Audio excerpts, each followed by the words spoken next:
যে খবরের দিকে আমরা সারাদিন নজর রেখেছি সেই খবরের দিকে ফিরবো। কালীঘাটের কাকুর কিন্তু নমুনা সংগ্রহ ইতিমধ্যেই হয়ে গিয়েছে এবং জোর করে এই নমুনা সংগ্রহ করা হয়েছে বলে এমনটাই কিন্তু অভিযোগ করেছে কালীঘাটের কাকু ওরফে সুজয় কৃষ্ণ ভদ্র। এবং জোর করে তার নমুনা যে সংগ্রহ করা হয়েছে এই নিয়ে কিন্তু তিনি আদালতের দ্বারস্থ হয়েছেন। বেলা 1টা নাগাদ সেই মামলার শুনানি রয়েছে।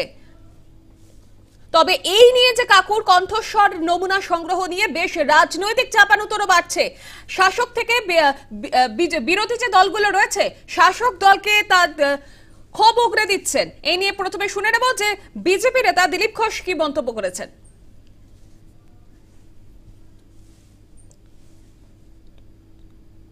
যদি কোনো দুর্নীতি নেই, কোনো সমস্যা নেই, লুকোবার কিছু নেই, তাহলে ভয়েস আর স্যাম্পল দিতে অসুবিধাটা কী আছে?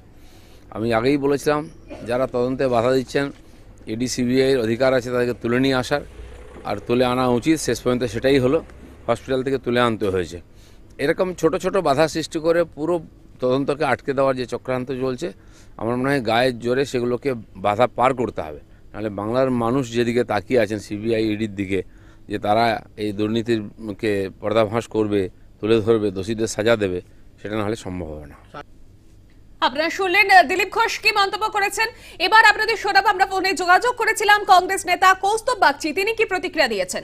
এখন এই দুর্নীতির থেকেই তো মুখ ঘোরাতে আর এই মানুষকে এই ডাইভার্ট করাতেই তো এতদিন ধরে পিসি ভাইপোর দৈরাত হিসাবে দেখানো হচ্ছে, এত কিছু প্রচেষ্টা করা হচ্ছে।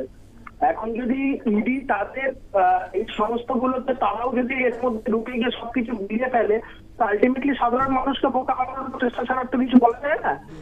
এই ইডিকে আরো আগে করা উচিত ছিল।